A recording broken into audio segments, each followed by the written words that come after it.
Okay, the recording has started, and this is the May 19th, 2020 Rook community meeting.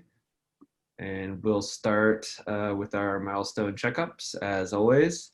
So 1.2, we don't have any plans still or currently for a 1.2, another 1.2 patch release. So there's probably nothing really worth talking about on this board, is there? I didn't look at the board. There was the one issue about vulnerabilities in the base image, the base Ceph image, but that's yeah, even beyond Ceph's control. It's just in the base CentOS, I think. So we'll wait for that before we worry about a patch release there. That sounds fair. And then we are planning on doing a 1.3 patch release today, in fact. Yep. I made it past that board. Yep. Yeah, I made it past that board just before this meeting, so relatively up to date. There are a couple more things I want to review and get in, potentially that first in the in review column, that 5342. It's just been open for a while, so I need to get final review for that one. And Blaine, I think you were on that one as pending approval, if you want to take a look at that as well.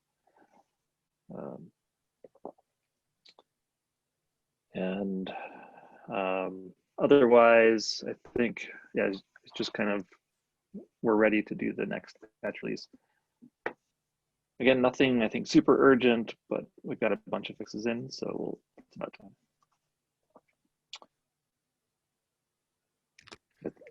Awesome. We're getting in this pattern, kind of almost a time-based patch release schedule here every week. Is it like a Spritly thing, like every couple weeks? It's starting to feel that way, yeah. No hard deadlines, but good rhythm. A couple weeks at least. Hey, do we have to do we have a process, if you can remind me, around updating like what we have in Operator Hub, by the way? Is that a manual thing, or is that all automatic? Yeah, it's a manual thing. Seb can speak more to it, but yeah, so it is like half manual, half we have a script to generate the new CSV based on the branch we're in, and there is small adjustments to do, and I just keep forgetting and lacking the time to reflect the new version. So have we been doing it manually then, Seb? To like every time we do so I run the script, release, not a patch, but a minor. Yeah, so it is basically running the script and making a small edit, and then just sending the PR over the other repo, which is not too much, but still I have to do it. To the community operators repo? Yeah, that's right, yeah. So you're right. I mean, it's still kind of manual because we don't have anything that automatically triggers, let's say, a PR once we ship a new release. That would be really ideal. So we don't have the automation for this right now. Right. But basically, we still have 1.1.1, I think, is the release on the Operator Hub, and it's so far out of date. I'm surprised we don't. I don't know how often it's even used, because we don't get reports of people using 1.1. So who's using this thing? Nobody's complaining it's out of date.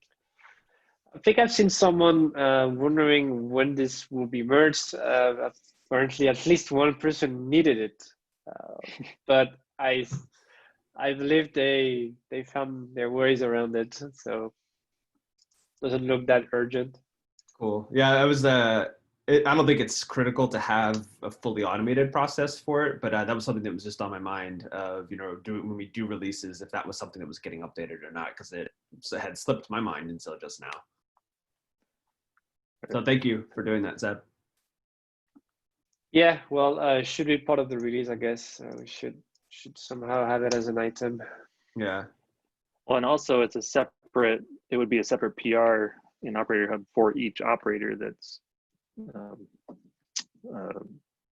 you're supposed to do one operator per, only update one operator at each PR, right? Right. I think that's part of the guidelines that I saw. Yep. Okay. Cool. Anything else on 1.3, 1.4 patch release?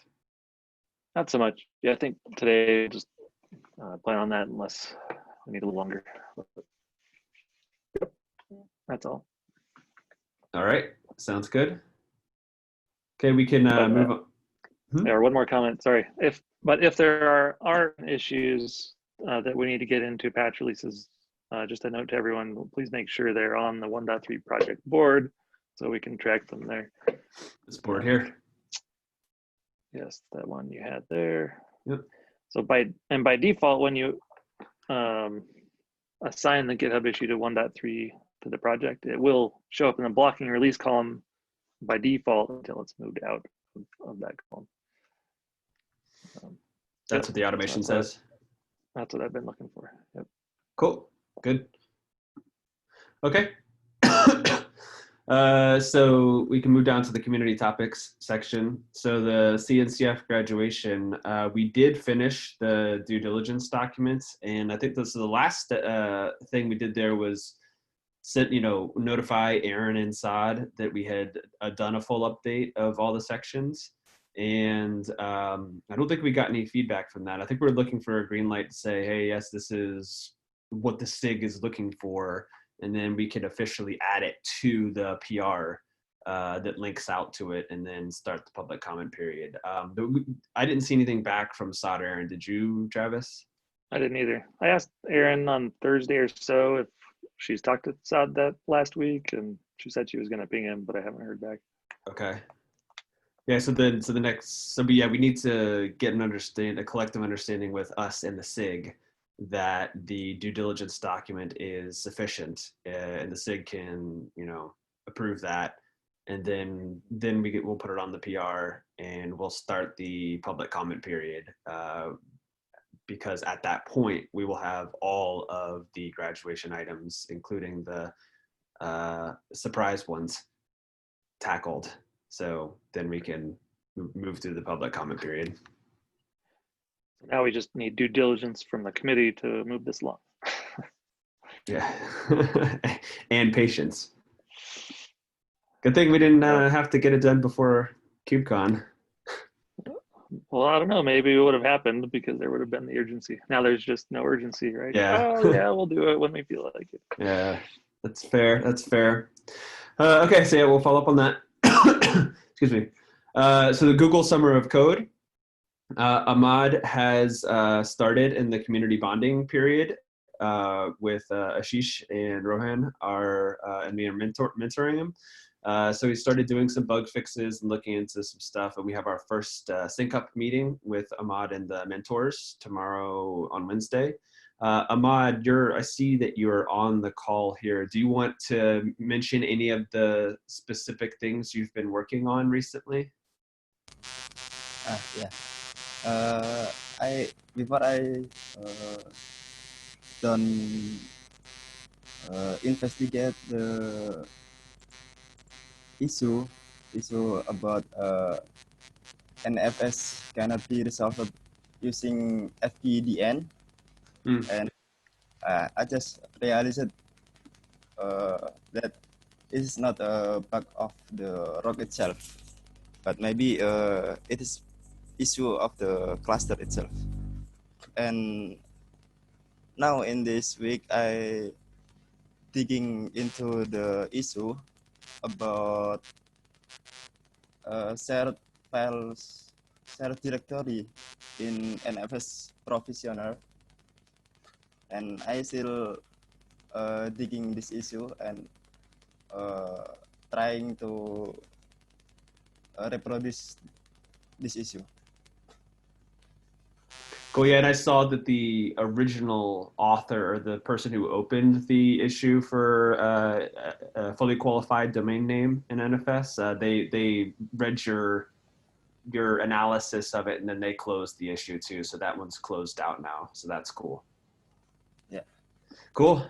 And then so we'll have our sync up meeting tomorrow on Wednesday, and that'll be fun, a conversation. Cool. Thanks, Ahmad. Yeah. All right, Mr. Travis, Jenkins is running out of space, huh? Yep. Poor little Jenkins. Poor little Jenkins. Yeah. And so this week, Yeah, this week we had some updates to Jenkins, which was good. Let's see. Did you do those updates? No, so Adam, he's from our Red Hat team. Oh yeah. Yeah, he made some updates this week. He updated some plugins, and actually, Awesome. for the first time in a long time, the Jenkins UI actually looks a little different. So if you click on Jenkins, you will see a visible difference. Anyway. Nice. But yeah, he was also noticing that we're about out of space, like 91% full. So he was asking about trimming the builds. Is that on the EBS volumes that are attached to the instance? I'm assuming so. Okay. Actually, I didn't talk much about it, but I think we're already pruning old PRs since we don't need the builds after they merge, pretty much. So, but the master, I mean, we've got all master builds, which there's about 2,000 of them, and then release branches have like 150 builds each. And so is there any reason not to prune, I guess, the master builds? You know, we're not going to delete them from the artifacts from Docker Hub and whatever. It's just about pruning what's on Jenkins, right? And so from my perspective, it doesn't seem like there's anything we really need from the master builds. If we keep like the last 100 just to troubleshoot logs, but I never go past, you know, the last 10 builds personally to look at the logs. Yeah, I mean, whoa, dog tried to bite a cat around here. Well, that's not good. You know, you know, we have an S3 bucket that the artifacts get uploaded to. You know, so we've got Helm S3 bucket for the Helm chart. We've got a binary artifacts, like a, you know, tar ball sort of thing that's in another bucket, and we've got Docker Hub as well. So we have, you know, a number of distributed places full of our artifacts. But then on Jenkins itself, is the main value for that, you think, like retrospective, going back and looking at the build logs to see like what the build process did, or, you know, if a step that was succeeding then and now failing, we can go and look back and see what it looked like when it was succeeding? Is that the main value? Yeah, build It's history not the artifacts, with the logs.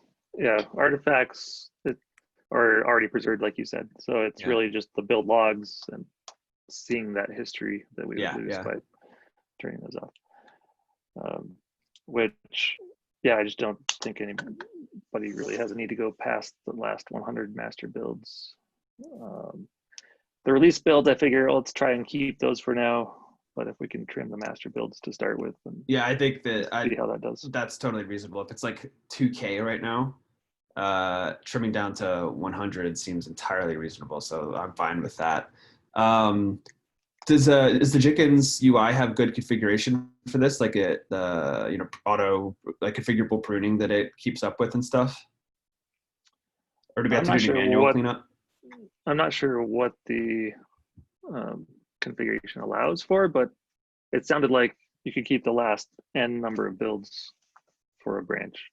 That was my understanding. So I'll follow up with Adam to confirm. Yeah, if Adam can handle that sounds great.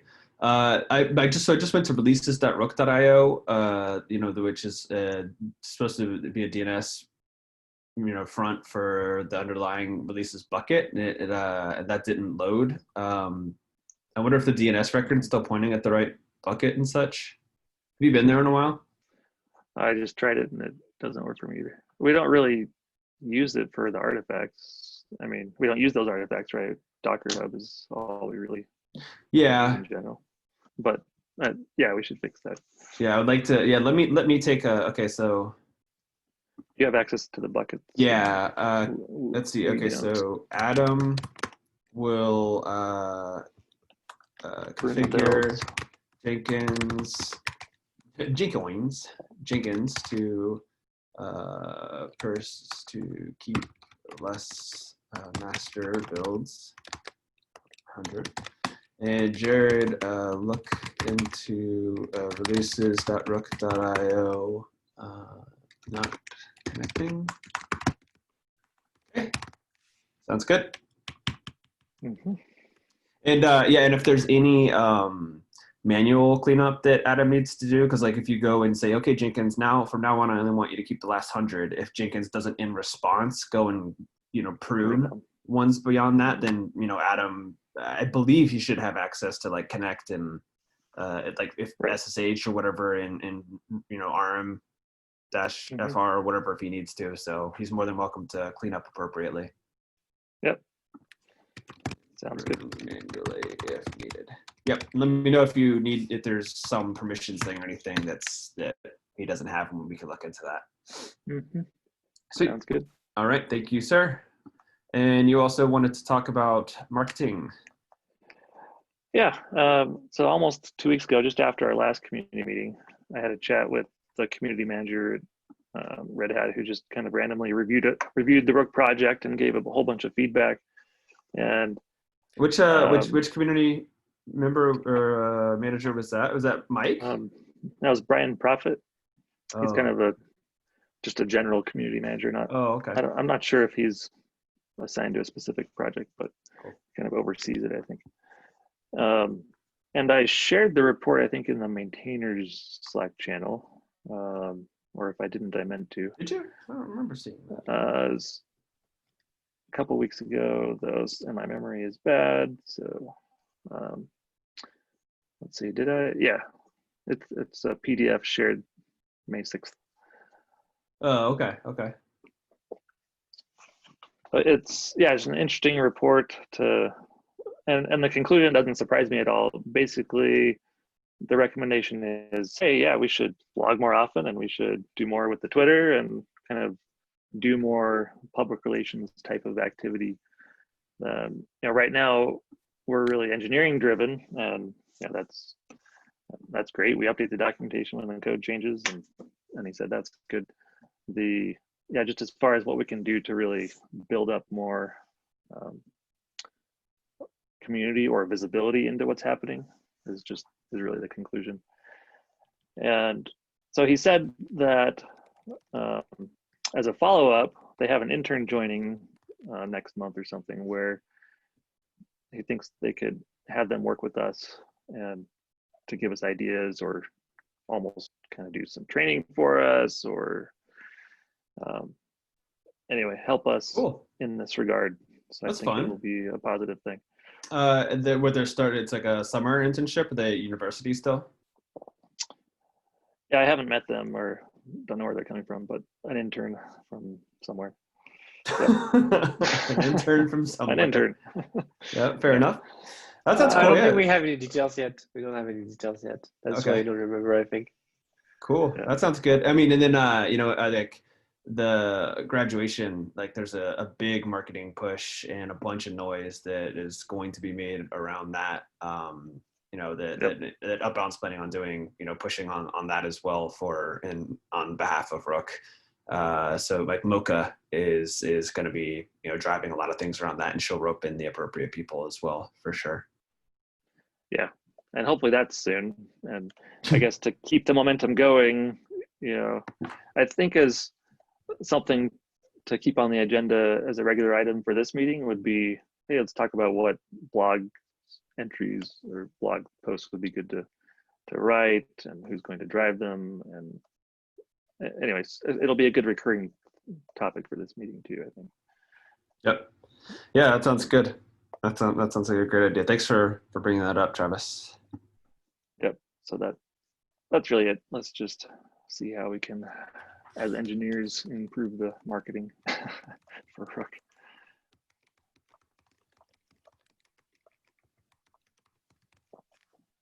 Cool. Okay, and then I had a topic here for mailing lists, just to confirm with folks. So, we moved our mailing lists over to the ones hosted by the CNCF. It looks like we get a little bit more spam there than we were when they're hosted in Google Groups. But I think Google Groups does like more automatic spam detection and filtering and stuff. The CNCF lists don't really have that going for them. So don't it seems you like want SEO improvements? Don't you want? Yes, I mean, every link that comes in there, I am very interested in their Syrian grandfather and their SEO, website improvements and, cheap hardware, all sorts of stuff. I'm very interested in the products they're selling, but that's about Jared, not about Rook, the project. Okay. So yeah, so my like just I don't know if there's more automation that could be put in there. Maybe it is a manual thing, but I just wanted to confirm with everybody that the way I'm treating it is pretty ban heavy. That the options you get for moderating the list is, to reject it, reject it with a notification, or, reject and ban that sender. That if they send some junk spam to our lists, they are not allowed to send anything again. They're banned. Does anybody have any problems with that ban heavy policy for spamming our lists? No, makes total sense. Excellent. I take pleasure in doing that. When I get like an email saying that there's a pending message to moderate or to verify, and I see that it's some nonsense spam, I very much enjoy that ban button. At the same time, for that email, I think Alex brought up a good question in Slack, where if someone has a support question, should we redirect them to Slack or whatnot, because it's not really for support purposes. But I think on the link we have on our homepage for Rook, we're not really clear about what the email is supposed to be used for. So maybe a clarification on that. I mean, and possibly a clarification, but it's really just kind of a first point of first touch point, first point of contact. If somebody wants to send an email for just get in touch with us, and we can kind of redirect them to the right place, or if that's probably going to be Slack, but give them like a little bit of a response or an answer to kind of get them going, and then nudge them along to the community is very reasonable. It's more in the end about if we if we basically do support of it, or if, as Trevor mentioned, are basically just, hey, have you checked out this and this? Please use Slack or so and so for support, basically. It's more about also from my side. Yep, I think that's entirely reasonable to me. Mm-hmm. Cool. Any other mailing list discussion? Yeah, I think I have a question, because actually, so I knew there was a mailing list, but I actually never subscribed to it, or I just don't read it. So I was wondering, like, who in this audience was actually reading the mailing list and responding if there is any message. I think we put all maintainers on the mailing lists, and every single one of them has gotten a response or or moderated in the appropriate way. So it's just like Alex and Travis have responded with some actual content, and I've been moderating heavily. Okay. So they're getting the attention that they need. I'll say that. Yeah. But Seb, if you haven't seen those emails, we should get you on the list. Yeah, I thought you were well, right. I'm not like. Oh. Not urgent. Not urgent. The thing is that I understand that emails are good. It's like everybody has an email address, where not everybody has a GitHub account or a Slack account. So somehow that kind of makes sense. But I think it's really like a distraction for maintainers, because we have so much content going on Slack as well as GitHub already. Then I'm actually wondering if we shouldn't like restrict to only those two, instead of having to also go through emails as well. It's really hard to draw the line, right? Yeah, we've had the info mailing list for since the beginning of the project, like 3 years now. So I'd be hesitant to drop that. I think we can, if people need support, then the policy we're discussing here is that we'll direct them towards Slack for that. But the security list, we have to keep it a security list no matter what, because that's part of our security disclosure process. I think it's fine. Yeah. But I think info should really be restricted to info. Let's say someone from a blog or a website is trying to reach out for interviewing maintainers, then I think it's the info is the good endpoint for this. And that's why we should really limit that, making clear you won't be getting any assistance via this channel. Please either open an issue or go on Slack, so then we can help you. Yeah, there was basically a request which you basically just described, with someone asking for, a bit of conceptual information on Rook, for example, which would perfectly fit into the, hey, as the email implies, I want some info basically, or have some requests to the maintainers. But yeah, there well, have been, I think, like okay. 3 emails already asked for from people like, hey, managers are not starting. It's like, when? Like, so no. I think the volume's not high enough to worry too much about it, but Right Okay. now, yeah. Let's see. Yeah, that sounds fair to me. Cool. Well, that's everything we have on the list here. Are there any other agenda items that folks wanted to bring up?